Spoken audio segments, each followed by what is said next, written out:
I want an heir, just not with you, said the billionaire CEO. 2 years later, he saw her again and couldn't leave. Welcome back to another powerful story, my beloved listeners. Kindly tell where you're watching from and what time it is where you're at. If you're new here, prepare for a story of betrayal, unexpected love, and what truly makes a family. Drop everything and listen closely. This tale of heartbreak and redemption might just change how you view love and family forever. Would you consider having my child? The question hung in the evening air between them, like something poisonous. Olivia Chen's hands stilled on the harvest report she'd been reviewing, her fingers pressing white against the paper's edge. Marcus Holloway watched her face cycle through confusion, disbelief, and something that looked like hope dying in real time. "Excuse me?" Her voice came out steady, too steady. "An heir," Marcus continued, his tone the same one he used in boardrooms. Clinical. Top deficient. Someone to inherit the estate. You understand the business better than anyone. You're intelligent, capable. It makes sense. It makes sense. Olivia set down the report with careful precision, the kind of control that came before an explosion. You're asking me to carry your child like I'm some kind of investment vehicle, and you think it makes sense? I'm offering you security, a generous settlement, whatever terms you'd need to feel comfortable with the arrangement. Arrangement? She laughed, sharp and bitter. Is that what you call creating a human life? An arrangement? Marcus felt the conversation slipping away from him, careening into territory he hadn't prepared for. I'm trying to be honest here. No false promises, no pretending this is something it's not. And what is it, Marcus? Olivia stood, her chair scraping against the terrace stone. What exactly is this in your mind? A partnership. Mutual benefit.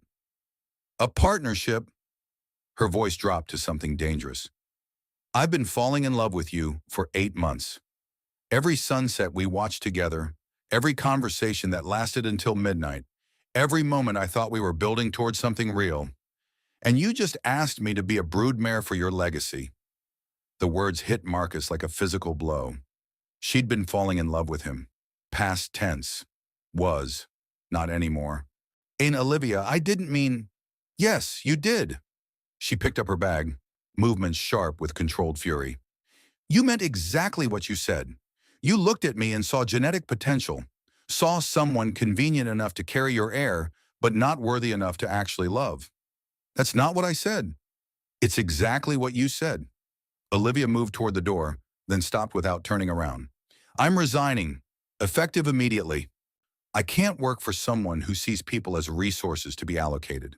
You don't have to leave. Yes, I do.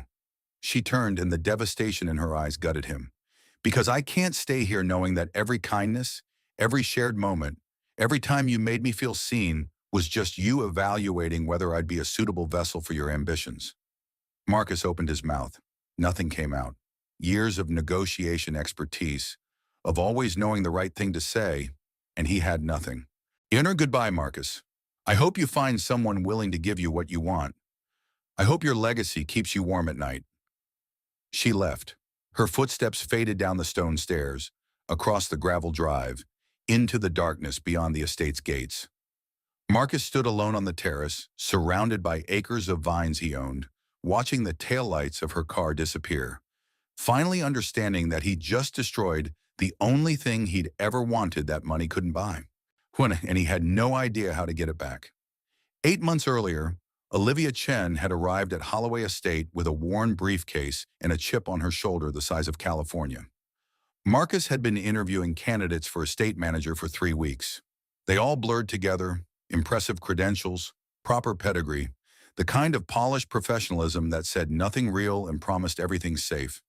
Then Olivia walked into his office 15 minutes late. Her resume creased from being shoved into her bag, and told him his entire operation was inefficient. Your irrigation system is outdated by at least a decade, she said, not bothering with small talk. You're losing 30% efficiency on the south fields because nobody's adjusted for the drought patterns. And whoever told you to plant Cabernet in that eastern section either hates you or doesn't understand soil composition. Marcus had stared at her. And you've been on the property for 10 minutes. I drove through slowly. I pay attention. She pulled out a tablet, swiped through photos she'd apparently taken from her car. See this leaf discoloration? Early blight? See this spacing? You're inviting pest issues? See this drainage? You're hired, Olivia blinked. What? You're hired. Everyone else told me what I wanted to hear. You told me what I needed to know. When can you start? She'd started the next Monday. Within 3 months, so she'd reorganized the entire operation, increased yield projections by 22%, and made herself indispensable. Within 6 months, she'd made herself something else entirely. Marcus couldn't pinpoint when it shifted, when professional respect became anticipation, when he started staying late not because work demanded it, but because Olivia would still be there, reviewing reports in the estate office, and her presence made the massive house feel less empty. They fell into rhythms. Evening walks through the vineyard, discussing growth patterns and harvest timelines. Dinners that started as working meals and ended hours later with wine bottles empty and conversations wandering into territory that had nothing to do with business. Why agriculture? Marcus asked one night, 3 glasses deep into a Pinot they were testing. Olivia was quiet for a moment, her fingers tracing the rim of her glass. My grandmother had a garden, just a small plot behind her apartment building. But she could grow anything. Tomatoes, herbs, flowers that shouldn't have survived in that soil. I used to help her water everything before school. That's a nice memory. She died when I was 12. Cancer. Olivia's voice stayed steady, but Marcus saw her throat work. The garden died too. Nobody else knew how to care for it. I watched everything she'd built just wither and disappear within a season. I'm sorry. I decided then that I'd learn, that I'd understand how to make things grow, or how to keep them alive, how to build something that would last. She looked at him. That probably sounds stupid. It sounds like the opposite of stupid. They'd sat in comfortable silence after that, the kind that only happened between people who didn't need to fill every gap with noise. Marcus had wanted to reach for her hand, hadn't. Told himself it was professional restraint, knew it was cowardice. The moment passed. Life continued. The vineyard thrived under Olivia's management.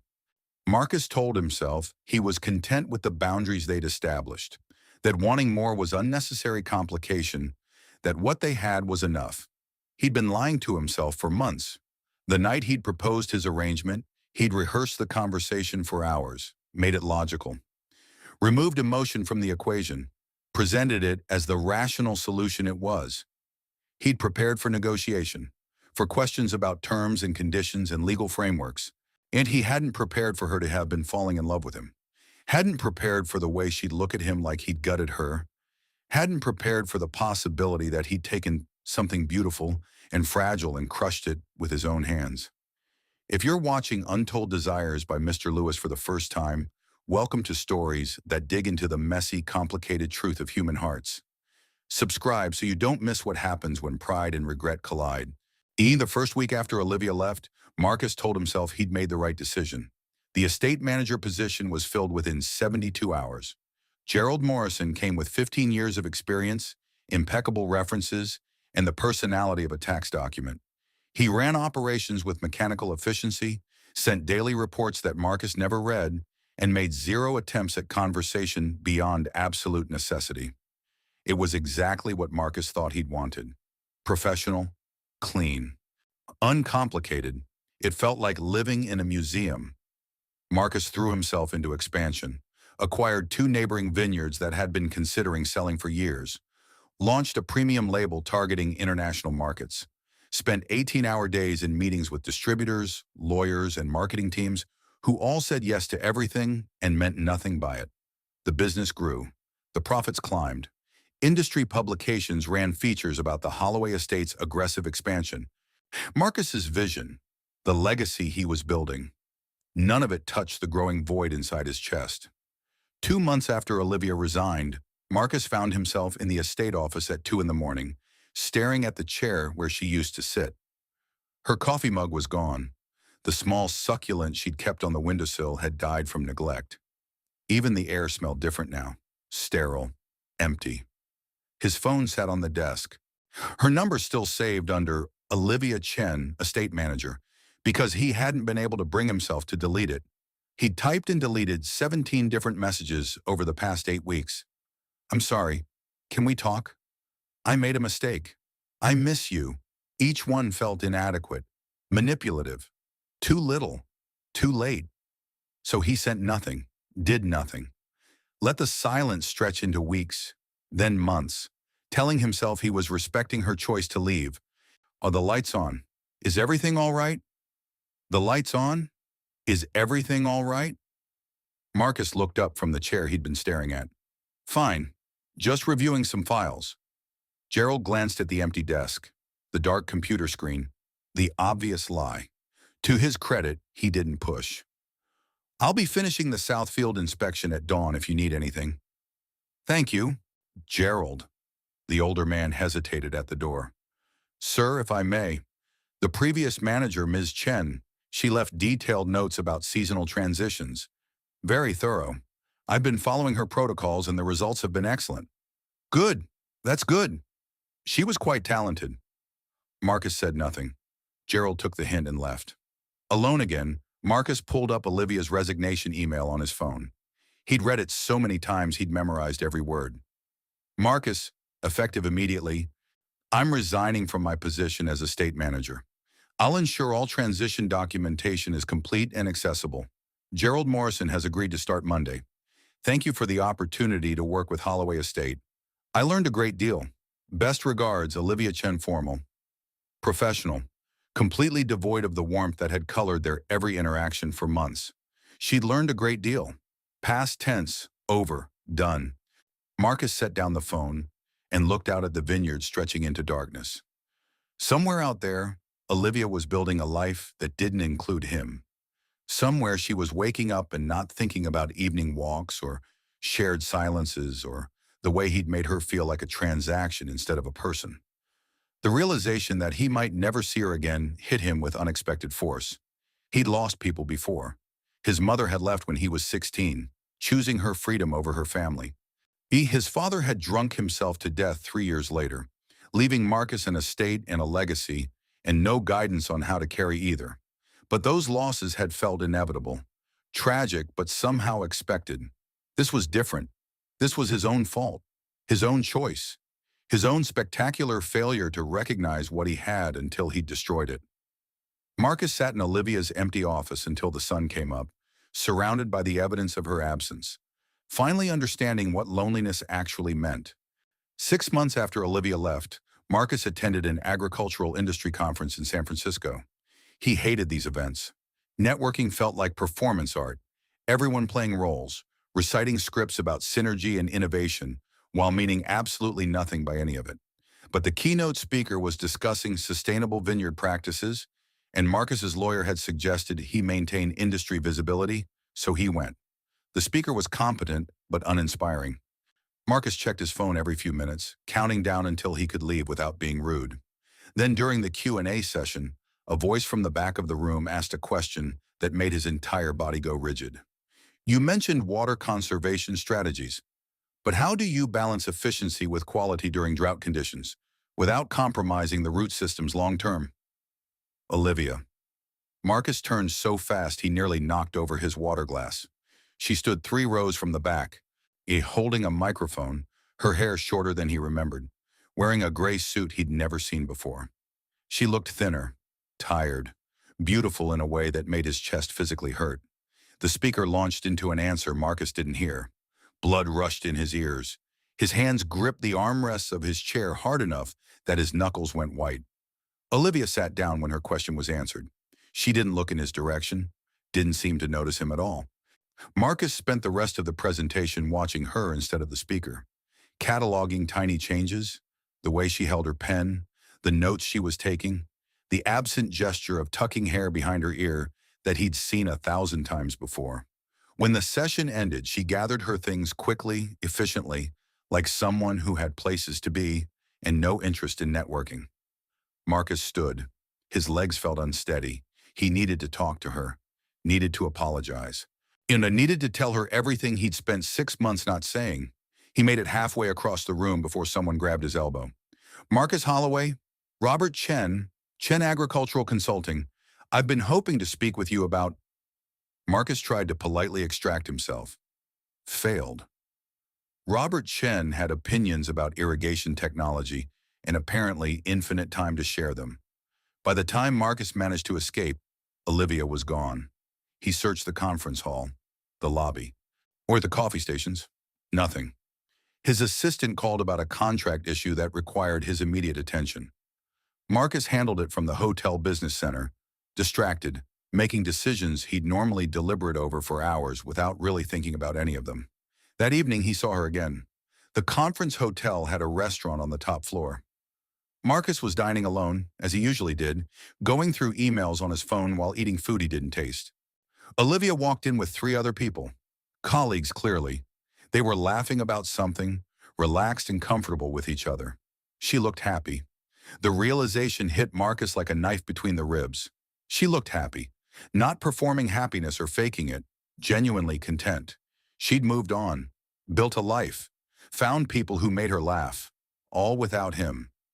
Marcus paid for his meal and left before she could see him. He spent the rest of the conference avoiding sessions he thought she might attend, taking the stairs instead of elevators in case they crossed paths, checking restaurant reservations before agreeing to dinner meetings. He flew home 2 days early, claiming urgent business. Gerald greeted him at the estate with updates Marcus didn't care about. The vineyard was thriving. Projections were exceeding expectations. Everything was functioning perfectly. Marcus locked himself in his study and didn't come out for 16 hours. 8 months after Olivia resigned, Marcus's lawyer called with an unexpected question. I need to finalize the estate succession documents. For the record, should I include provisions for potential heirs, or would you prefer to designate an alternative beneficiary structure? Marcus stared at the legal paperwork spread across his desk. Inheritance frameworks, trust structures. He carefully worded clauses about children who didn't exist and probably never would. Marcus, are you there? What happens if there are no heirs? Marcus heard himself ask. Then we'd need to designate beneficiaries, charities perhaps, or establish a foundation. There are several options. Options, structures, legal frameworks for a legacy that would outlive him and mean nothing to anyone. Marcus thought about his father, somebody who'd built this estate from nothing and died alone in a house too big for one person. Thought about his mother, who'd abandoned everything rather than stay trapped in someone else's vision of family. Thought about Olivia, asking if he'd even considered names for the hypothetical child he'd wanted her to carry. I'll get back to you, Marcus said. When should I follow up? I don't know. He hung up before his lawyer could push further. That night, Marcus did something he hadn't done since Olivia left. He walked through the vineyard alone, following the paths they used to take together. The vines were heavy with fruit. The harvest would be exceptional this year. Everything Olivia had implemented was working exactly as she'd planned. Her absence was everywhere, in the irrigation schedule, in the pest management protocols, in the careful attention to soil composition that increased yield without sacrificing quality. She'd built something that would last, something that would outlive her time here. Marcus reached the eastern section, the one she'd told him was planted wrong during their first conversation. He'd had it completely redone based on her recommendations. The new growth was thriving. He stood there until the sun set, watching shadows stretch across land his family had owned for 3 generations, finally admitting what he'd known for months. He didn't want an heir. He didn't want a legacy. He wanted Olivia, specifically her, particularly her, the way she challenged him, the way she made silence comfortable and conversation meaningful, the way she'd looked at him like he was someone worth knowing instead of just someone worth working for. And he'd destroyed any possibility of having her by treating her like a means to an end instead of the end itself. Marcus walked back to the main house as night fell completely. The estate was beautiful, successful, empty. He poured himself wine from a bottle Olivia had selected months ago, sat in the study overlooking the vineyard, and let himself feel the full weight of his own stupidity. 12 months after Olivia resigned, Marcus heard through industry channels that she'd started her own consulting firm. Chen Agricultural Solutions, small but growing, already making a name for itself by turning around struggling operations with sustainable practices and innovative management. Marcus pulled up her website. Hain read her mission statement about building businesses that served communities instead of just extracting profit.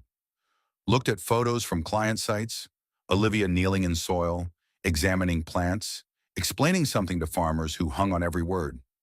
She was thriving, building exactly the kind of career she deserved. He closed the browser, opened it again 5 minutes later, read everything twice, looking for mentions of a partner, a significant other, in any sign that someone else had recognized her worth. Found nothing, which meant either she was alone or she was smart enough to keep her personal life private. Marcus hoped she wasn't alone, hoped someone was making her laugh, hoped she'd found someone capable of seeing her as more than a resource, hoped it, and hated himself for hoping it, and hated himself more for the tiny, selfish part that hoped she was as miserable as he was. 14 months after Olivia resigned, Marcus tried dating. Relationships at their level were strategic partnerships dressed in romantic language. Their first dinner was pleasant, intelligent conversation about market trends and investment strategies. She laughed at appropriate moments. She asked thoughtful questions about the vineyard. Marcus felt absolutely nothing. Their second date was worse. He caught himself comparing her to Olivia, noting every difference, feeling the absence of chemistry like a physical void. There was no third date. Amanda sent a polite text thanking him for his time and suggesting they'd both be happier pursuing other options. She was right, but Marcus wasn't happier. He stopped trying after that, turned down setups from well-meaning colleagues, ignored interest from women at industry events, spent his evenings alone in a house designed for a family, reading reports and drinking wine, and pretending the emptiness was a choice rather than a consequence. 18 months after Olivia left, Marcus heard something that stopped his world completely. He was at an industry mixer in Los Angeles, making obligatory appearances, counting down until he could leave without being rude. Two consultants were talking near the bar, not noticing Marcus standing close enough to hear. "When did you see Olivia Chen is pregnant?" Marcus's glass nearly slipped from his hand. "Really? I didn't know she was seeing anyone." "I don't think she is. Someone said it was a one-night thing that got complicated." "Is she keeping it?" "Apparently, brave, doing that alone. Starting a business and raising a kid without support. She's tough. She'll manage." They moved away, laughing about something else, completely unaware they just detonated Marcus's entire world. Olivia was pregnant. The words repeated in his head like a drum beat. Olivia was pregnant, having someone else's child, building the family Marcus had asked her to build with him, but with someone else, in a completely different context. He left the mixer immediately, sat in his car in the parking garage for 20 minutes, hands gripping the steering wheel, trying to process the magnitude of what he'd just learned. She'd moved on, found someone else, was creating the life she'd wanted with a different person. Or she hadn't found someone. She'd had a one-night encounter and gotten pregnant and was facing single motherhood while trying to build a business. Either way, it didn't involve Marcus. Either way, he'd lost his chance. He drove home in a fog, walked through the estate without seeing it, stood in the study where he'd asked her to carry his heir, and felt the full, crushing weight of irony. She'd said yes to having a child, just not his child, just not with him. Marcus poured himself whiskey. I drank it, poured another. Somewhere out there, Olivia Chen was pregnant and scared and facing uncertainty alone. And Marcus Holloway, billionaire, CEO, who'd once asked her to have his child like it was a business transaction, had absolutely no right to offer her anything. He pulled out his phone, typed a message he'd written and deleted 100 times over the past 18 months. "I heard. Congratulations. If you need anything, anything at all, please don't hesitate to reach out." His finger hovered over send for 5 minutes. Then he deleted it. She'd made her choice. She'd built her life. The last thing she needed was him inserting himself into her world with offers that would sound like pity or obligation or worse. Marcus set down his phone and sat in the dark, surrounded by success that meant nothing, holding a legacy that would die with him, finally understanding that he'd made the worst mistake of his life, and there was no way to fix it. Are you feeling this? So 2 years after Olivia left Holloway, 2 years after Olivia left Holloway Estate, Marcus attended the National Agricultural Innovation Conference in Chicago. He'd avoided industry events for months, Too much risk of running into her, too much chance of making a fool of himself or saying something that would make everything worse. But his board had insisted. Why visibility mattered. Relationships mattered. The Holloway name needed to maintain its position. So Marcus went, prepared to be miserable, expecting nothing. The conference center was massive. Thousands of attendees, dozens of simultaneous sessions. The odds of crossing paths with any specific person were minimal. Marcus checked the speaker schedule compulsively anyway. Didn't see Olivia's name. Felt relieved and disappointed in equal measure. He attended sessions without absorbing information. Networked without connecting. Played his role as successful CEO while feeling like a ghost haunting his own life. The second day, during a late afternoon break, Marcus stopped at the coffee station in the main lobby and saw her. Olivia stood 30 feet away, talking to two people Marcus didn't recognize. She wore a navy dress and looked exactly the same and completely different all at once. But what stopped Marcus's heart wasn't Olivia. It was the toddler holding her hand. A little boy, maybe 18 months old. Dark curly hair, chubby cheeks, clinging to Olivia's leg while she talked, occasionally tugging her dress for attention. Marcus forgot how to breathe. She'd had the baby, was here with her son, had built the family she wanted without him. The child was beautiful, obviously loved, obviously the center of Olivia's world based on the way she kept touching his hair, adjusting his shirt, making sure he felt secure while she conducted business. Marcus should leave. Hannah should walk away before she saw him, should respect the boundaries she'd established and the life she'd built. His feet moved forward anyway. Olivia's colleague noticed him first, said something that made Olivia turn. Their eyes met across 30 feet of conference center lobby. Everything stopped. Background noise faded. Other people disappeared. The world narrowed to just the two of them and the 18 months of silence between them and the child whose existence changed everything. Olivia's expression cycled through shock, wariness, and something that might have been panic before settling into careful neutrality. The little boy tugged harder on her dress. "Mama, Mama, down." Olivia picked him up automatically, settling him on her hip, never breaking eye contact with Marcus. He walked toward her because not walking toward her was impossible. "Marcus." Her voice was steady, controlled, gave nothing away. "Olivia." His voice cracked on her name. "It's good to see you." "You too." Silence stretched. Her colleagues looked between them, clearly sensing tension but not understanding its source. The little boy studied Marcus with solemn dark eyes. "Who that?" "Someone Mama used to work with," Olivia said quietly. Then to Marcus, "This is Daniel." "Hi, Daniel." Marcus managed a smile that felt like his face was cracking. "It's nice to meet you." Daniel buried his face in Olivia's shoulder, suddenly shy. "He's beautiful," Marcus said. Akin meant it with every piece of his shattered heart. "Thank you." More silence, heavier now.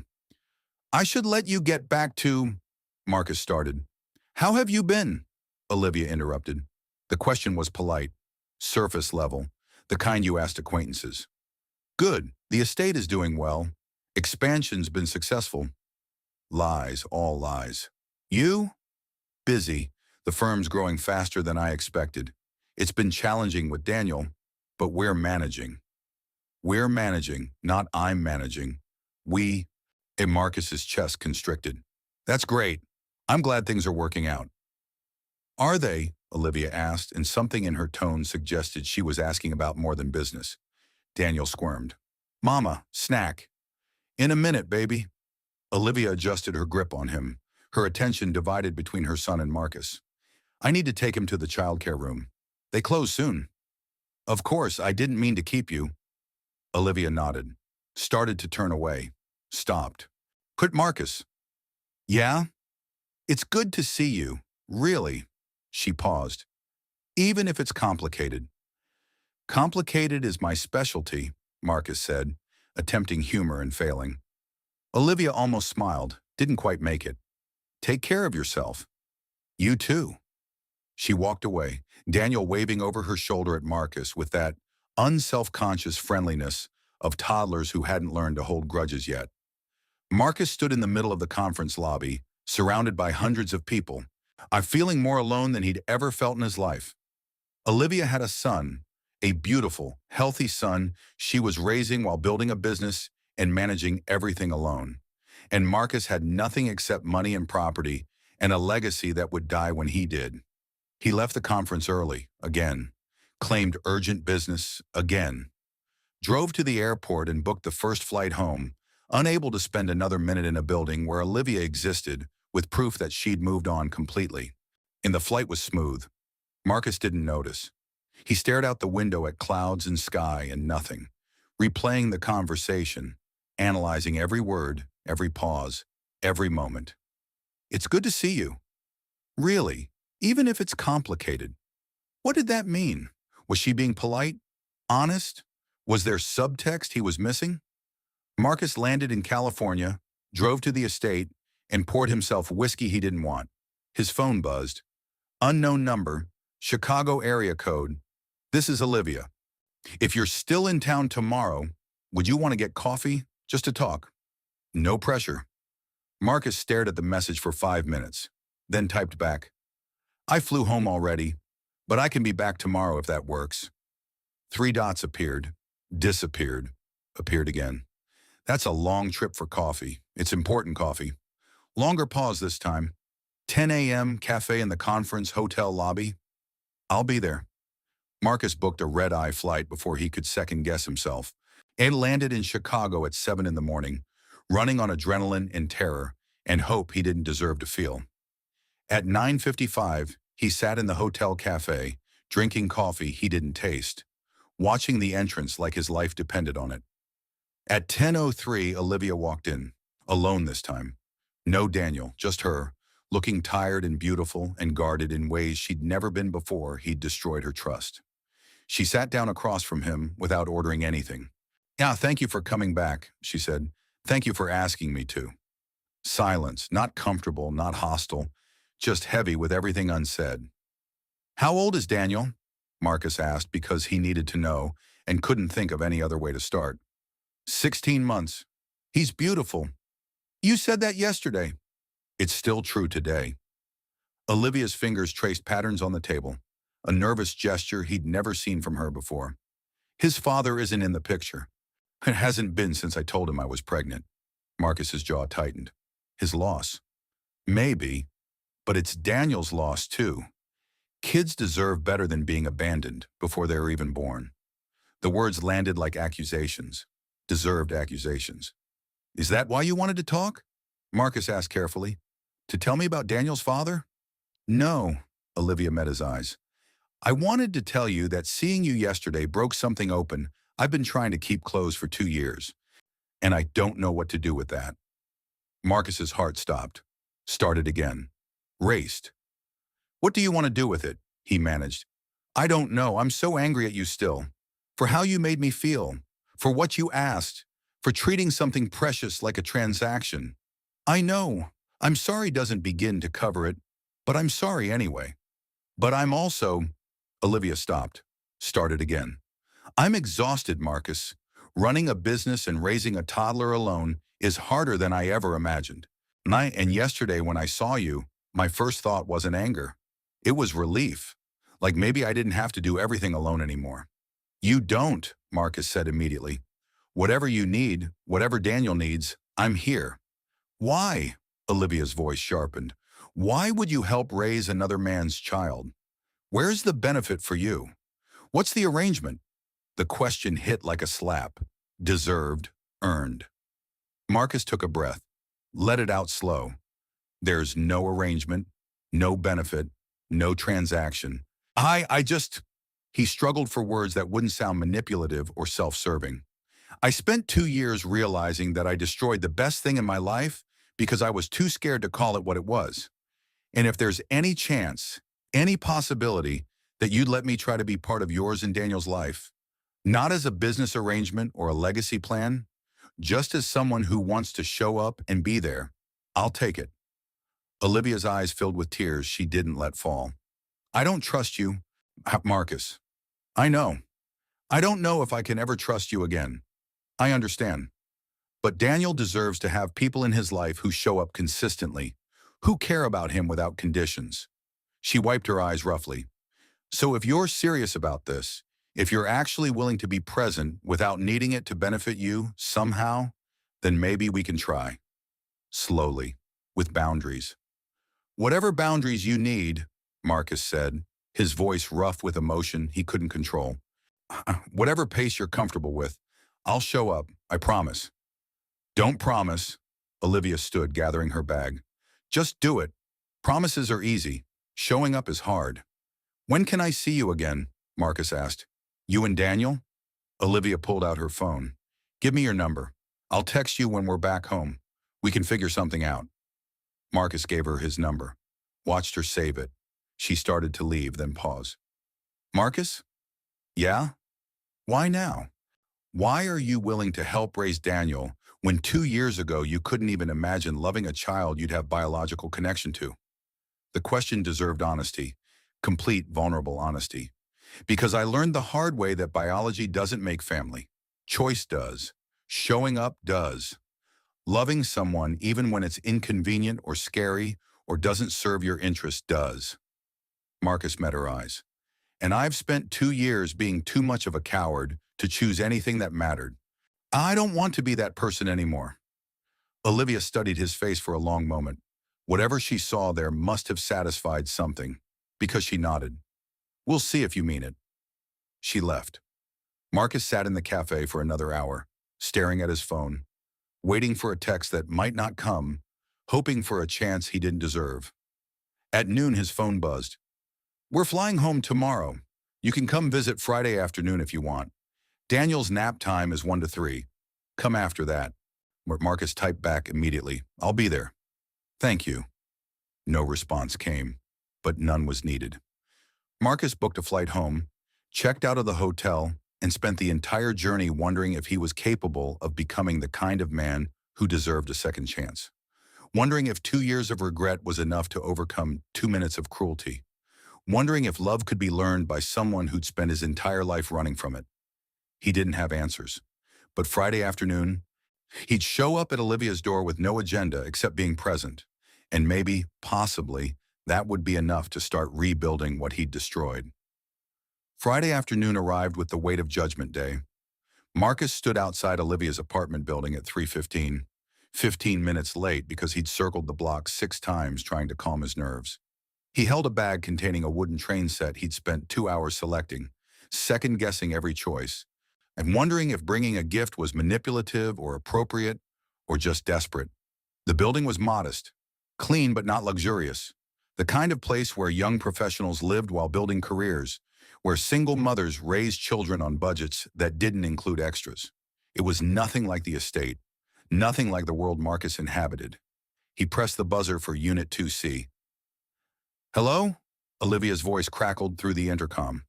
It's Marcus. So I can come back if this is a bad time. A pause, then the door buzzed open. Marcus climbed 2 flights of stairs, his heart hammering harder with each step. He'd negotiated billion-dollar deals without breaking a sweat. He'd faced hostile boardrooms and aggressive competitors with perfect composure. Meeting a 16-month-old terrified him more than any of it. Olivia opened the door before he could knock. She wore jeans and an old Stanford sweatshirt, her hair pulled back in a messy ponytail. I'm for Daniel. If that's okay. Marcus held for Daniel. If that's okay. Marcus held out the bag awkwardly. I didn't know if it was appropriate or if you'd rather I didn't, but I saw it and thought, Marcus, breathe. He stopped talking, took a breath. Olivia almost smiled. Come in.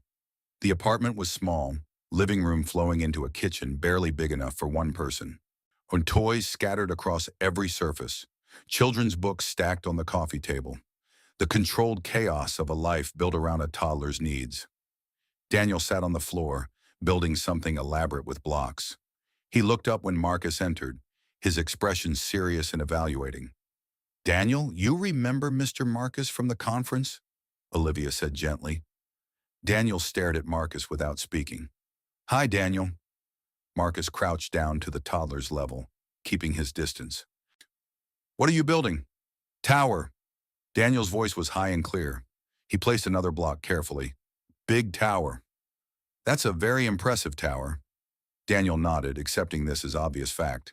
He returned to his construction, apparently deciding Marcus wasn't interesting enough to warrant further attention. Olivia gestured to the couch. Coffee? Sure, thank you. She disappeared into the kitchen. Marcus sat carefully, watching Daniel work with intense concentration.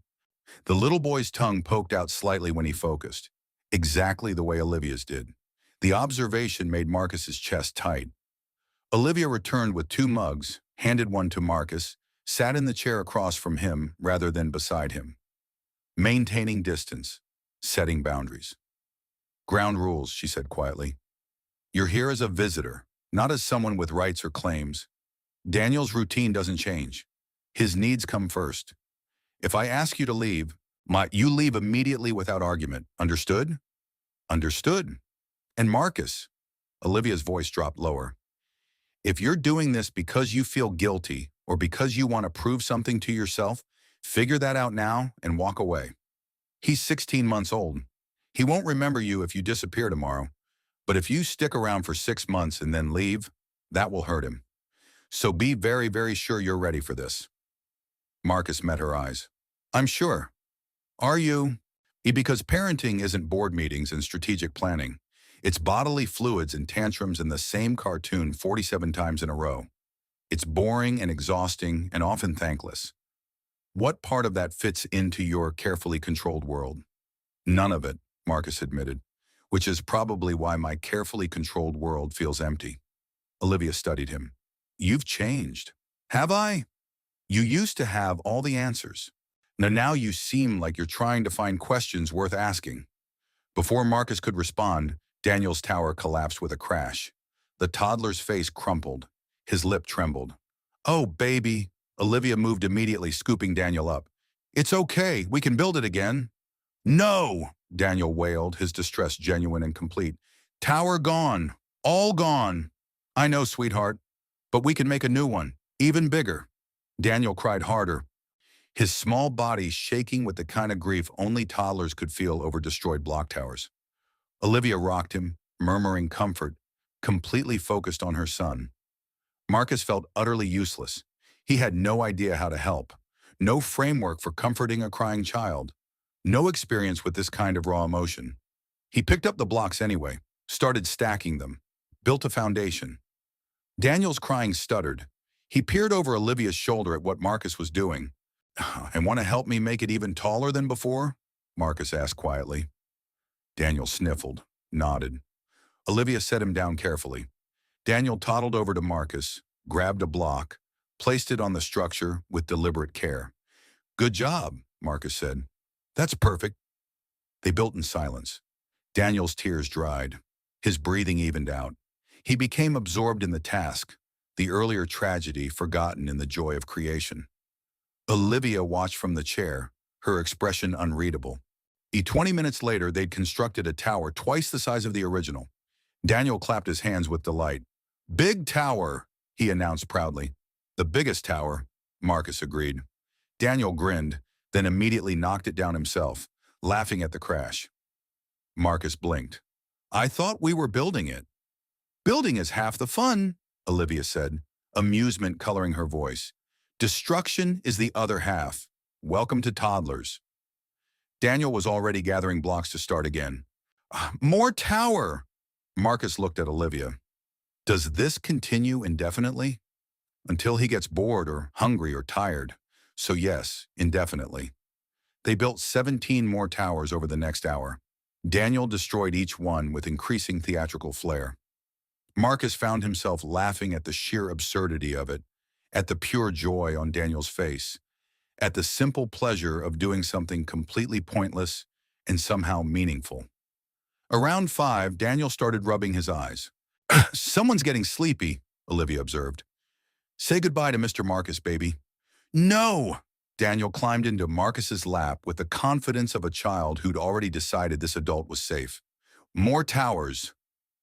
Marcus froze. The small, warm weight of Daniel against his chest felt monumental, terrifying, precious. Daniel, it's almost dinner time. Olivia's voice was gentle but firm. Mr. Marcus needs to go home. No go. Daniel's arms wrapped around Marcus's neck. Course stay. Marcus looked at Olivia helplessly. She sighed. You can stay for dinner if you want, but it's just chicken nuggets and cut up vegetables. Nothing fancy. That sounds perfect. Dinner was chaos. Daniel dropped food on the floor, demanded more milk, refused vegetables, changed his mind and ate all the vegetables, spilled his cup, laughed hysterically when Marcus tried to clean it up and made it worse. Olivia managed it all with practiced efficiency. But Marcus could see the exhaustion in her eyes. The weight of doing this alone, every day, every meal, every crisis. How can I help? Marcus asked while Olivia was wiping Daniel's face for the third time. You are helping. You're entertaining him so I can actually eat something. I mean in general, what do you need? Olivia set down the washcloth. I need someone who shows up, and not someone who asks what I need and then disappears when it's inconvenient. I'll show up. We'll see. After dinner, Olivia started Daniel's bedtime routine. Bath, pajamas, teeth brushing. Marcus watched from the doorway, fascinated by the choreography of it. The way she narrated every step. The way Daniel both fought and cooperated, testing boundaries while needing structure.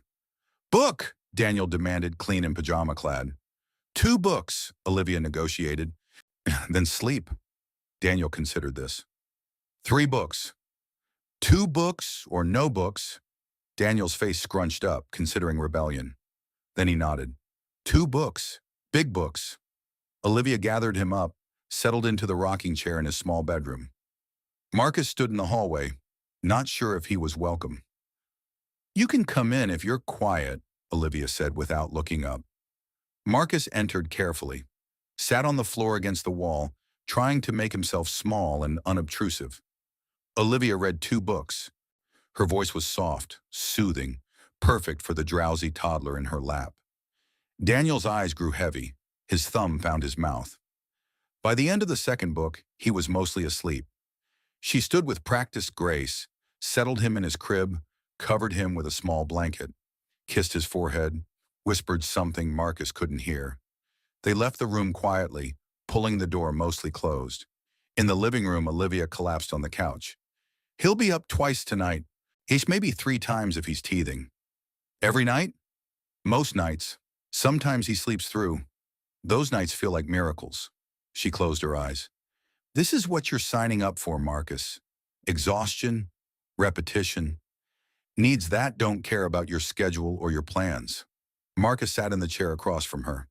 Can I ask you something? Maybe. Why did you text me? After 2 years of nothing, why reach out? Olivia was quiet for a long moment. When she spoke, her voice was barely above a whisper. Because I'm drowning. Because running a business while raising a toddler alone is breaking me. Because I see other kids with 2 parents, and I feel like I'm failing Daniel by not giving him that. She opened her eyes, looked at Marcus. And because when I saw you at the conference, I remembered what it felt like to have someone who understood me. Someone I could talk to about things that mattered. You have that again, Marcus said. If you want it. Do I? Or is this just you trying to fix your guilt? Honestly, I don't know. Maybe it started as guilt. But sitting on your floor building block towers with your son, I didn't feel guilty. I felt happy. For the first time in 2 years, I felt like I was somewhere I actually belonged. Olivia's expression softened slightly. He liked you. That's rare. He's usually shy with strangers. He's extraordinary. He's exhausting. He's both. Silence settled between them. He wakes up. Probably smart. They stood. Wakes up. Probably smart. They stood. Marcus gathered his jacket. Olivia walked him to the door. Marcus? Yeah? Thank you for coming, for being patient with him, for not making this weird. Can I come back? Olivia hesitated. Tuesday, same time? I'll be here. She nodded, opened the door. You could drive safe. Marcus made it to his car before the full weight of the evening hit him. He just spent 4 hours in a small apartment, building block towers and eating chicken nuggets, and watching a woman he destroyed 2 years ago navigate single motherhood with grace he didn't deserve to witness. And he wanted to do it again. Wanted it more than any business deal or acquisition or strategic expansion. Wanted to be part of their lives, not because it served some agenda, but because being there felt like coming home, after years of being lost. Marcus drove back to the estate, walked through his massive empty house, and understood with perfect clarity that he'd trade everything he owned for the chaos of Olivia's small apartment, for the chance to build block towers with Daniel, for the possibility that Olivia might someday trust him again, for the family he'd been too blind to recognize he wanted until it was too late. He pulled out his phone, texted Olivia. "Thank you for letting me visit. Daniel is incredible. You're doing an amazing job." Three dots appeared, disappeared, appeared again. "Don't thank me yet. Tuesday will tell us if this was a fluke or if you actually mean it. I mean it." No response came, but Marcus hadn't expected one. He'd show up Tuesday, and the Tuesday after that, and every time Olivia would let him, until either she believed he meant it or she told him to stop trying. Either way, he'd finally found something worth fighting for. He just hoped he wasn't too late to win it. If you've ever wondered whether people can really change, whether second chances are real or just pretty lies we tell ourselves, stay with me, because this is where it gets complicated. This is Untold Desires by Mr. Lewis. Marcus showed up on Tuesday, and the following Friday, and the Tuesday after that. He learned Daniel's routines: nap time at 1, dinner at 5:30, bath at 7, 2 books, and no negotiation, except when Daniel successfully negotiated for 3. He learned Daniel's preferences: dinosaur chicken nuggets, not regular; blue cup, not red; the same cartoon about talking trains that Marcus grew to hate and simultaneously found himself humming at random moments. He learned how to change a diaper, though his first several attempts were disasters that left Olivia laughing so hard she cried. "It's not that complicated," she said, wiping her eyes while Marcus wrestled with tape that refused to stick properly. "He keeps moving." He's 16 months old. Moving is his default state. Marcus finally got the diaper secured. Daniel immediately tried to remove it. "And now he's learning autonomy," Olivia added helpfully. "This stage lasts until approximately age 18. Marcus showed up when he said he would. Never canceled. Never made excuses. Rearranged his entire schedule around a toddler's nap time. His assistant noticed immediately. "You have a board meeting at 2 on Tuesday," she said, reviewing his calendar. "Move it." "Sir, the board specifically requested, move it to morning or Thursday. Tuesday afternoons aren't available." She made the change without further comment, though Marcus caught her looking at him strangely. His colleagues noticed too. The CEO, who'd once worked 80-hour weeks, now left by noon twice a week, turned down dinner meetings, stopped attending evening events. "Health issues?" one board member asked with poorly disguised concern. "Personal commitments," Marcus replied, offering nothing further. Rumors started quietly. Marcus Holloway was seeing someone, having a breakdown, preparing to retire, secretly sick. Marcus ignored all of it. Let them speculate. His personal life was no longer up for board review. 6 weeks into the new routine, Daniel started calling Marcus by name. Not Mr. Marcus, just Marcus. "Marcus, look!" Daniel would shout, showing off a new block configuration or a drawing that was mostly scribbles. "I see it. That's amazing." Every time Daniel said his name, Marcus felt something in his chest crack open. Pride and joy and terror all mixed together. Olivia noticed. "He's getting attached. Is that bad?" "It's complicated." She was folding laundry while Daniel napped, moving through the task with mechanical efficiency. "If you disappear now, it will hurt him." "I'm not going to disappear."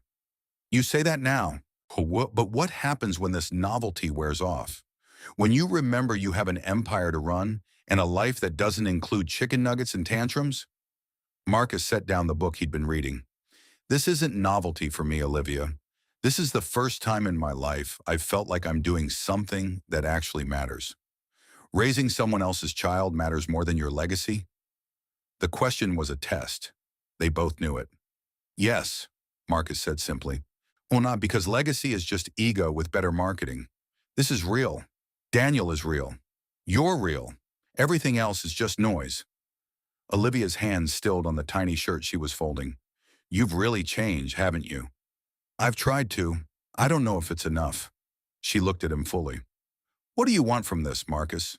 From me? From Daniel? From showing up twice a week and building block towers?" What's the end game? Marcus took a breath and let it out slow. Amory, I want to be part of your lives. However you'll let me. I want Daniel to know he has someone who chooses to be here. Not because he has to, but because there's nowhere else he'd rather be. And I want you to... He stopped. Started again. I want you to trust me again. Someday. Not now, I know I haven't earned that. But eventually.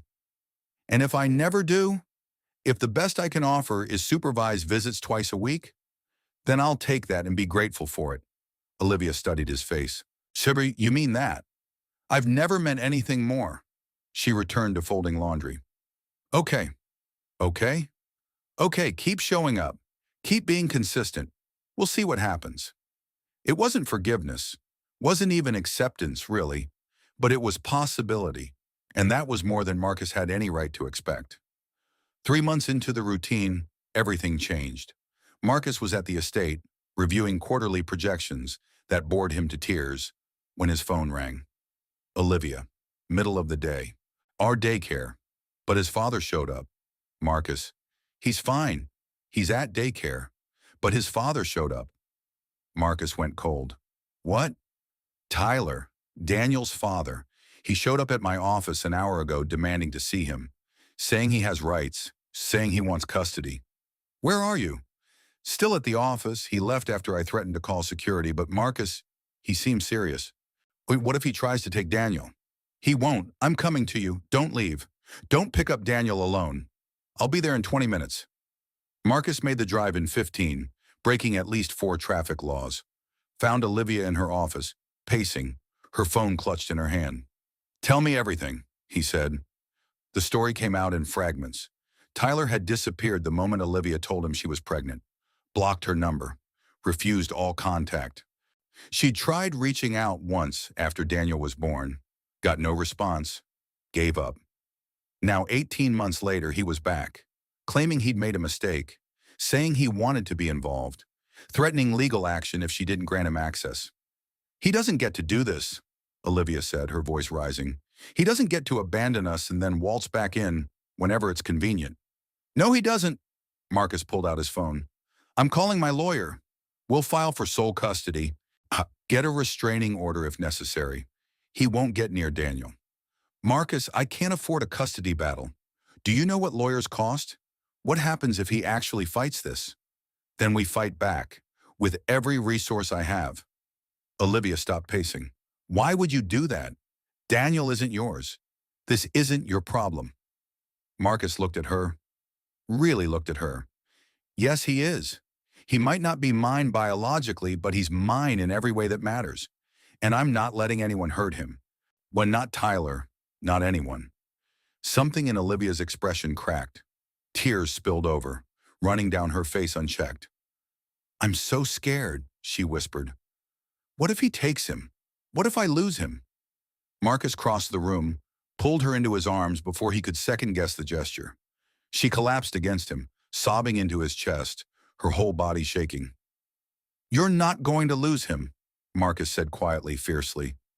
I promise you that we won't let that happen. You can't promise that. Watch me. They stood like that for several minutes. Olivia crying, Marcus holding her. The first physical contact they'd had in over 2 years that wasn't awkward or weighted with history. When she finally pulled back, her eyes were red, but her voice was steadier. I need to pick up Daniel. I'll come with you. You don't have to. I'm coming with you. They picked up Daniel together. Tony the toddler was thrilled to see Marcus at an unexpected time, chattering excitedly about the finger painting he'd done at daycare. Blue and red makes purple, Daniel announced proudly, holding up his paint-stained hands. That's amazing, buddy, Marcus said, buckling him into the car seat with practiced ease now. You're an artist. At Olivia's apartment, Daniel seemed to sense his mother's tension. He was clingy, quieter than usual, watching Olivia with those serious dark eyes. Mama sad? He asked during dinner. Mama's okay, baby, Olivia said, forcing a smile. Just a little tired. Daniel climbed into her lap, hugging her with his whole small body. Love you, Mama. Love you too, sweetheart. So much. Marcus watched them, his chest tight. This was what Tyler wanted to disrupt. This bond, this security, this family that Olivia had built alone while Tyler was doing God knows what. After Daniel was in bed, Marcus made his case. Let me help. Not as a transaction, not as an arrangement. Just let me help because I care about him and I care about you and I have resources you don't. I can't ask you to do that. You're not asking, I'm offering. Olivia sank onto the couch, exhausted. Why, Marcus? Why do you care so much about a child who isn't yours? Marcus sat in the chair across from her, choosing his words carefully.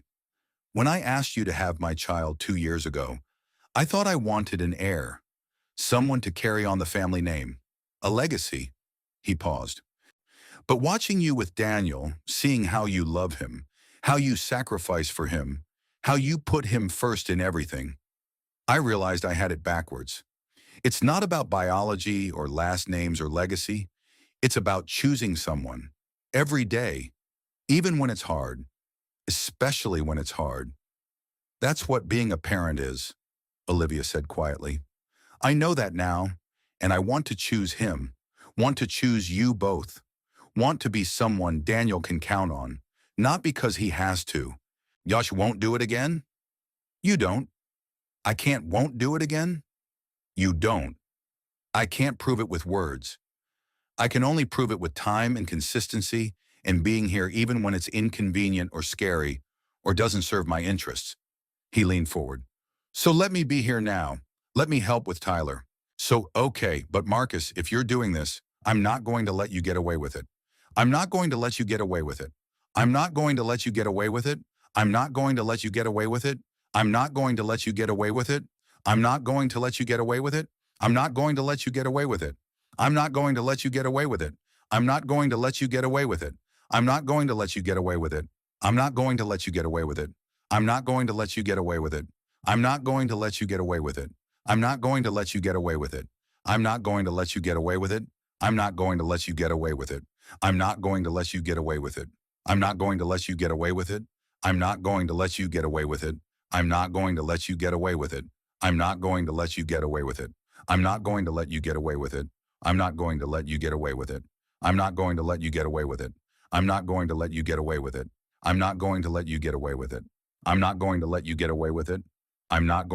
away with it. I'm not going to let you get away with it. I'm not going to let you get away with it. I'm not going to let you get away with it. I'm not going to let you get away with it. I'm not going to let you get away with it. I'm not going to let you get away with it. I'm not going to let you get away with it. I'm not going to let you get away with it. I'm not going to let you get away with it. I'm not going to let you get away with it. I'm not going to let you get away with it. I'm not going to let you get away with it. I'm not going to let you get away with it. I'm not going to let you get away with it. I'm not going to let you get away with it. I'm not going to let you get away with it. I'm not going to let you get away with it. I'm not going to let you get away with it. I'm not going to let you get away with it. I'm not going to let you get away with it. I'm not going to let you get away with it. I'm not going to let you get. Okay, but Marcus, if you're doing this, you're all in. No half measures, no backing out when things get difficult. Daniel needs stability, not someone who shows up when it's convenient. I'm all in, Marcus said. Whatever it takes. Okay, she wiped her eyes. Then we do this together. The next morning, Marcus's lawyer filed emergency motions for sole custody, for citing abandonment and Tyler's complete absence from Daniel's life. Tyler responded with his own lawyer, claiming he'd been going through personal issues and now wanted to be involved. The court scheduled a hearing for 3 weeks out. 3 weeks of uncertainty, of Olivia barely sleeping, of Marcus rearranging his entire life to be present more often, to help with Daniel, to shoulder some of the weight. He moved into the guest room of Olivia's apartment. He told his board he was working remotely for the foreseeable future. Showed up for every meal, every bedtime, every moment Olivia needed backup. Daniel adjusted to the change with the flexibility of toddlers. Marcus being there all the time became normal, expected, comforting. One night during the second week, Daniel had a nightmare. Woke up screaming for Olivia. She rushed in, gathered him up. I'm here, baby. You're safe. Mama's here. But Daniel kept crying, inconsolable. Want Marcus, he sobbed. Want Marcus too. Olivia looked at Marcus, standing in the doorway. Nodded. Marcus came in, sat on the edge of the small bed. Hey, buddy. Bad dream? Daniel nodded, tears streaming down his face. He reached for Marcus with one arm, already holding Olivia with the other. They sat like that, the three of them crowded on Daniel's toddler bed, Olivia holding Daniel, Marcus's arm around both of them, comforting him until his breathing evened out and his tears stopped and he fell back asleep between them. "This is what family looks like," Olivia whispered in the dark. "This moment right here." Marcus understood what she wasn't saying, that she was terrified of Tyler taking it away, that she was starting to trust Marcus with something precious, that the three of them had become something neither of them had planned. "We're not losing this," Marcus whispered back. I won't let it happen." He meant it, would burn down his entire empire to protect what they were building in this small apartment, would sacrifice everything he'd spent years accumulating to keep Daniel safe and Olivia whole. Because somewhere between block towers and bedtime stories, Marcus Holloway had stopped being a CEO protecting his legacy. He'd become a father protecting his family. And nothing. Not Tyler's sudden reappearance. Not the court system. Not his own past failures. Anas would stop him from fighting for them. The custody hearing arrived like a storm. Marcus sat beside Olivia in the courtroom, watching Tyler across the aisle. The man looked polished, successful, like someone who hadn't abandoned his pregnant girlfriend without a word. Tyler's lawyer presented their case. Client had been going through personal crisis, battling depression, unable to handle the responsibility at the time. Now sober, stable, employed, and desperate to be part of his son's life. It sounded reasonable. Sympathetic even, Olivia's lawyer countered with facts. Tyler had been absent for Daniel's entire life. Never paid child support. Never sent a card or gift. Never attempted contact until 3 weeks ago. The judge listened impassively. Then Tyler took the stand. "I made terrible mistakes," he said, his voice breaking at the right moments. "I was scared and selfish and I ran. But I've changed. I'm in therapy. I have a good job. I just want a chance to know my son." Olivia's hands were shaking. Marcus covered them with his own under the table. When it was Olivia's turn, she spoke with quiet strength about raising Daniel alone. About the nights she worked until 3 a.m. while he slept. About building a business while managing every doctor's appointment, every illness, every milestone by herself. "Daniel doesn't know Tyler," Olivia said. "He's never met him. And introducing a stranger who abandoned us into his life now would only confuse and upset him." "But I'm his father," Tyler interrupted. "Biology doesn't make you a father," Olivia shot back. "Being there does. Showing up does. Choosing him every day does. You didn't do any of that." The judge called for order, asked if there were any other relevant witnesses. Marcus's lawyer stood. "Your Honor, we'd like to call Marcus Holloway to the stand." Tyler's lawyer objected. "Mr. Holloway has no legal standing in this case. Mr. Holloway has been acting as a parental figure in Daniel's life for the past 4 months," Olivia's lawyer countered. "His testimony is relevant to establishing the child's current family structure and stability." The judge allowed it.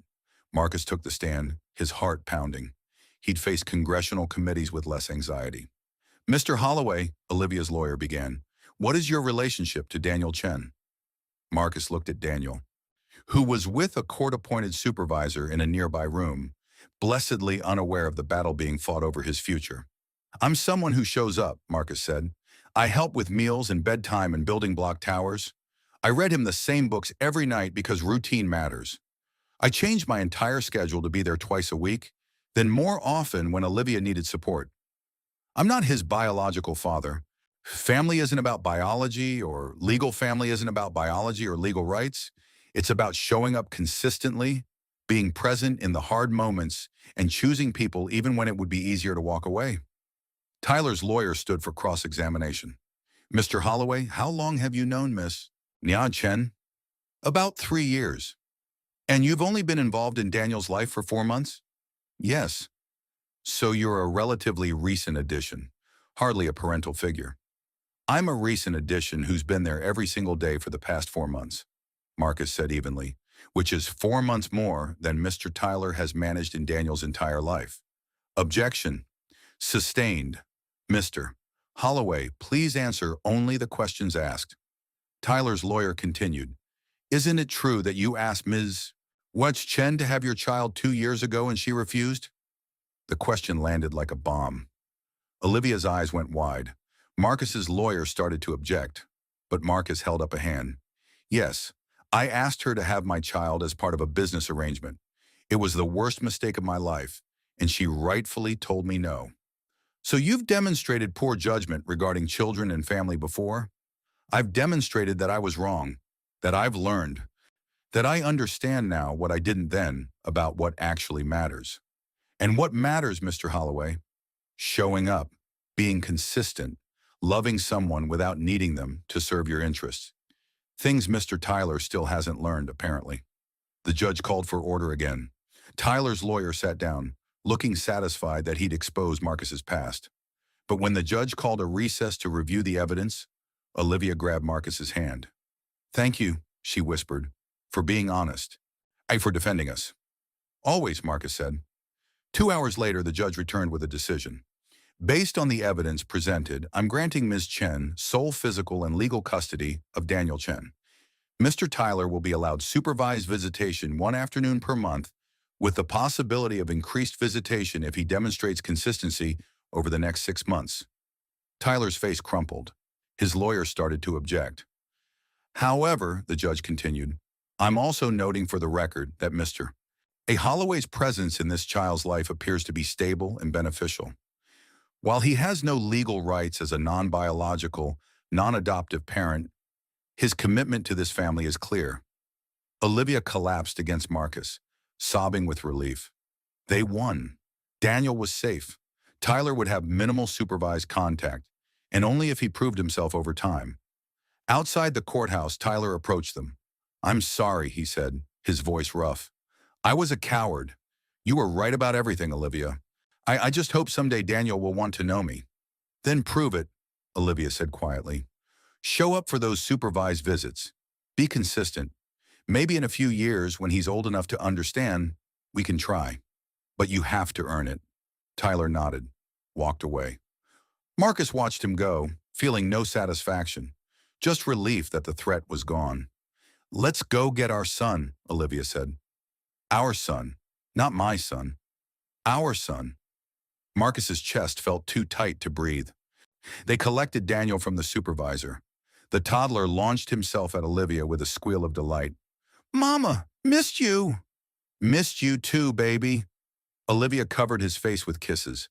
Daniel looked at Marcus over her shoulder. Marcus too. Yeah, buddy. Marcus too. Olivia met Marcus's eyes. He missed you too. They went back to the apartment, fed Daniel dinner, did bath time and books and bedtime routine. After Daniel was asleep, Olivia poured them both wine. Hey, I don't know how to thank you for what you did today, she said. You don't need to thank me. Marcus, you stood up in court and admitted the worst thing you've ever done. Exposed yourself to help us. It was the truth, and the truth was worth it if it kept Daniel safe. Olivia set down her wine, moved to sit beside Marcus on the couch instead of across from him. I've been thinking a lot about forgiveness, she said quietly. About whether it's possible to forgive someone who hurt you as badly as you hurt me. Marcus's heart stopped. And I think maybe it is. Not because the hurt goes away, or because what you did becomes okay, but because I can see who you've become, who you're choosing to be. She took his hand. You've shown up every single day for 4 months. You moved into my apartment to help during the custody battle. You rearranged your entire life around a toddler's nap time. Try trusting you. Try believing that. Olivia turned to face him fully. Try trusting you. Try believing that this change is real and permanent. Try being a family instead of just coexisting. Marcus couldn't speak, could barely breathe. I'm not saying I'm ready to jump into a relationship, Olivia continued. I still have walls. I'm still scared you'll revert to who you were. But I'm willing to take down some of those walls and see what happens. I won't hurt you again, Marcus said. I swear. Don't swear. Just keep showing up. That's all I need. They sat in silence for a moment, comfortable now, the kind of silence they'd shared years ago before Marcus destroyed it. Can I ask you something? Marcus said finally. Maybe. When did you know that you might be able to trust me again? Olivia smiled. When Daniel had that nightmare and asked for you. When I saw you hold him and comfort him like it was the most natural thing in the world, that's when I knew you weren't performing or trying to prove something. You were just being his father. I love him, Marcus said simply. I love both of you. I know I'm starting to believe that might be enough. She leaned her head on his shoulder. Marcus wrapped his arm around her. They fell asleep like that, tangled together on the couch, exhausted from the day's battle, yet finally safe in the knowledge that they'd won, that they were a family now, chosen and fought for and earned. Not perfect, not simple, but real. And that was more than Marcus had ever dared hope for. 6 months after the custody hearing, Marcus stood in Olivia's kitchen making breakfast, while Daniel ate cereal and narrated a complex story involving dinosaurs and trucks. And then the T-Rex drives the truck to the moon, Daniel explained seriously. Makes sense, Marcus agreed. On to stand beside Marcus at the stove. Close to stand beside Marcus at the stove. Close enough that their shoulders touched. Comfortable with proximity now. I've been thinking, Olivia said quietly. About? About making this official. About you adopting Daniel if you want to. About making legal what's already true. Marcus's hand stilled on the spatula. Are you serious? Completely. You're his father in every way that matters. The paperwork should reflect that. Yes, Marcus said immediately. Yes, I want that. More than anything. Daniel looked up from his cereal. What you talking about? Olivia crouched down to his level. How would you feel about Marcus being your daddy? Like, officially? Daniel considered this with the seriousness he applied to all major decisions. Can still call him Marcus? If you want to. Okay, he my daddy Marcus. And just like that, it was decided. The adoption process took 3 months. Tyler signed away his parental rights without contest, apparently having met someone new and moved to another state. The day the adoption was finalized, they celebrated with Daniel's favorite dinner, dinosaur chicken nuggets, happen and a cake decorated with trucks. We family now, Daniel announced, chocolate icing smeared across his face. We've been family for a while, buddy, Marcus said. But now it's official, Olivia added, squeezing Marcus's hand under the table. That night, after Daniel was asleep, Marcus and Olivia sat on the small balcony of her apartment, watching the city lights. Do you miss the estate? Olivia asked. The space, the luxury, the life you had before? Marcus thought about the massive empty house he still owned, but rarely visited. The vineyard that Gerald managed perfectly well without him. The empire he'd built that suddenly felt less important than the family he'd found. No, he said honestly. I don't miss any of it. This is better. This is real. Olivia smiled. We should probably find a bigger place. Daniel's going to need his own room soon. And you can't sleep on a couch forever. We could move to the estate, Marcus offered. There's plenty of room. That's your space, Marcus. Your family legacy. You're my family now. You and Daniel. I don't want to raise him in a museum. I want to raise him somewhere that feels like home. Then we find something new, something that's ours, all three of us. They spent the next month house hunting, found a place halfway between the estate and Olivia's office, big enough for a family, small enough to feel cozy, with a yard where Daniel could play, and an office where Olivia could work, and space for all of them to grow. Marcus sold the estate, turned it into a nonprofit educational center for sustainable agriculture, run by Gerald and funded by the Holloway Foundation. His board was horrified. His lawyers tried to talk him out of it. His accountant presented 17 different reasons why it was a bad financial decision. Marcus signed the papers anyway. The legacy isn't property, he told them. It's what you leave in people. And I'd rather leave Daniel and Olivia with a father and partner who chose them over an empire than leave them with money and no memories. 2 years after the adoption, Marcus stood in their backyard watching Daniel chase butterflies with the kind of single-minded determination he applied to everything. Olivia joined him, her hand finding his automatically. Folk, you okay? Just thinking about how different my life looks than I thought it would. Regrets? Not one. Daniel ran over, clutching a flower he'd picked. For you, Mama. Thank you, sweetheart. It's beautiful. He turned to Marcus. I get you one too, Daddy. Daddy. Not Daddy Marcus anymore. Just Daddy. Marcus's throat went tight. I'd love that, buddy. Daniel ran off. searching for the perfect flower. He doesn't remember the before anymore, Olivia said quietly. To him, you've always been his father.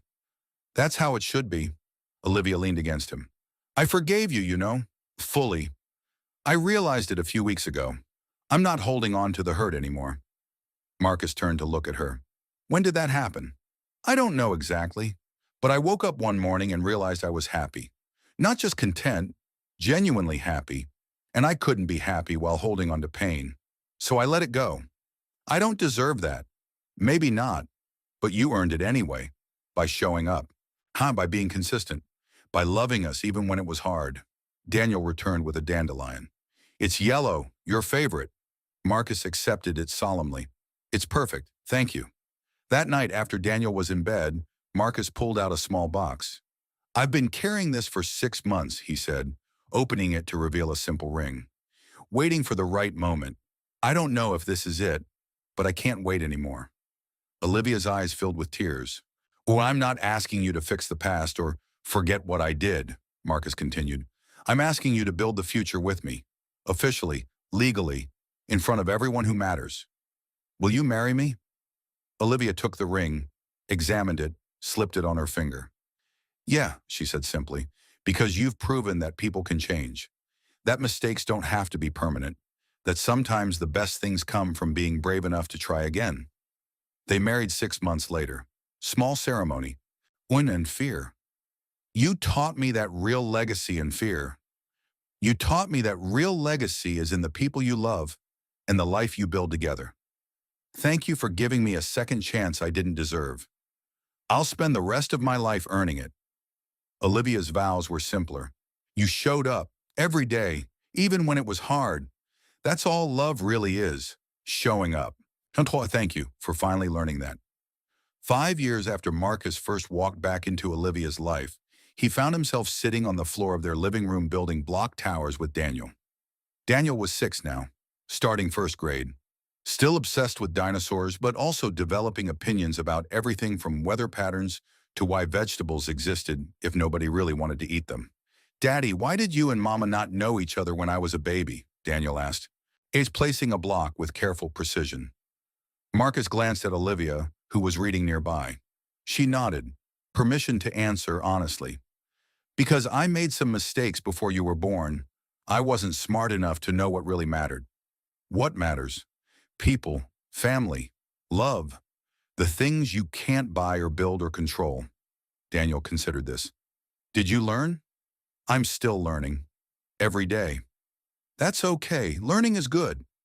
Daniel knocked down their tower with dramatic flair, laughing at the crash.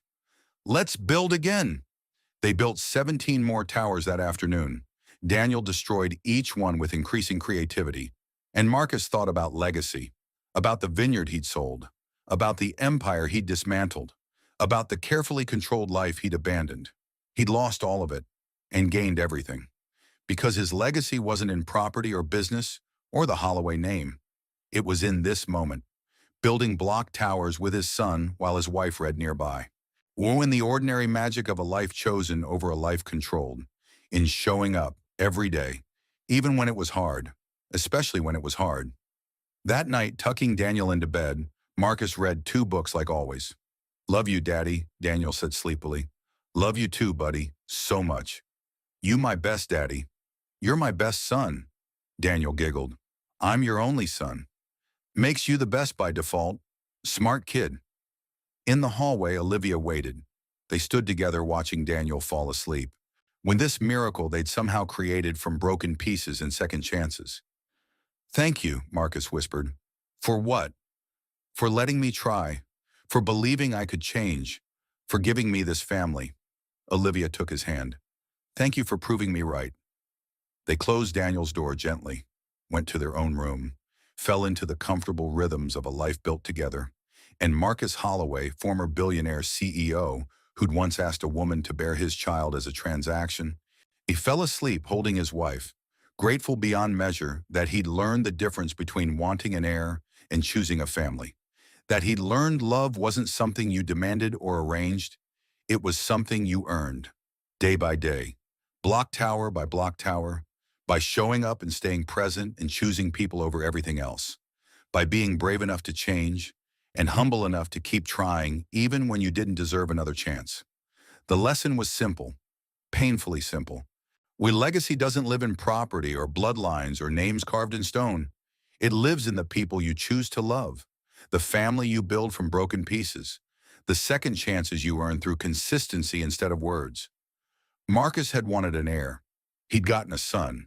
And in the process, he'd become someone worthy of being called a father, not because of biology or legal paperwork, but because he'd shown up every single day. And that made all the difference. That's how redemption works. One not in grand gestures or dramatic moments, but in the quiet consistency of showing up, of choosing people, of being brave enough to change. If this story moved you, don't keep it to yourself. Share it with someone who needs to hear that second chances are real, that people can change, that love is built in the everyday moments, not the perfect ones. This is Untold Desires by Mr. Lewis, where we tell stories about the messy, complicated, beautiful truth of being human. Subscribe for more stories that dig deep into what it really means to love, to fail, to rebuild, and to become someone worth knowing. Because we all deserve second chances. We just have to be brave enough to earn them.